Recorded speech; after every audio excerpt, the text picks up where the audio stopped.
Comme deux frères jumeaux qui célèbrent leurs 10 ans, le Festival mondial de la Terre qui est à sa 10e édition s'est invité chez les Batam Mariba, ceux qui façonnent la terre, sur le site Koutamakou. Il y a 10 ans aussi que ce site a été inscrit sur la liste du patrimoine mondial de l'UNESCO. Pour les organisateurs du festival, cette coïncidence n'est pas un hasard. Koutamakou a besoin de restauration de son environnement à divers niveaux. Aujourd'hui, nous voyons que l'aspect dégradation des tatas, mais il y a aussi l'aspect dégradation des mentalités. Nous voyons que ce que nos parents ont laissé, c'est d'utiliser la terre et le bois pour construire une jolie maison bien protégée, commence à changer vers les tôles. Et cette population se dit laissée abandonnée. Ça veut dire quoi?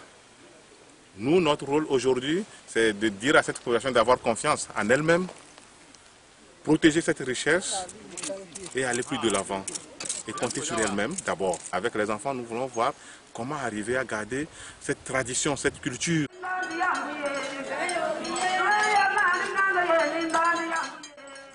Toute une culture que regorge ce paysage traditionnel. Il fait la fierté de tout le Togo et sa sauvegarde et conservation interpelle tous les Togolais, même ceux de la diaspora.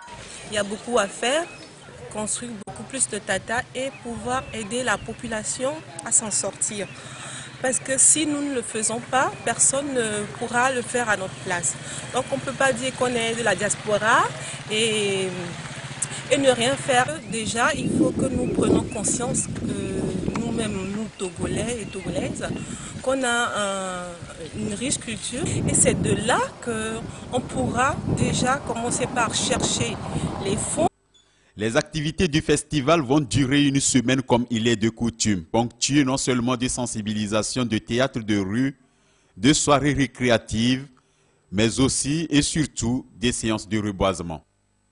À travers ce reboisement, nous voyons ressortir des essences capitales telles que le Kaya sénégalensis que nous appelons communément le Calcédra, les Pterocarpus, les Prosopis qui sont des essences dures, les Anogesus, les Iocarpus et tout ça sont des essences qui sont généralement utilisées comme matériaux de construction des tatas.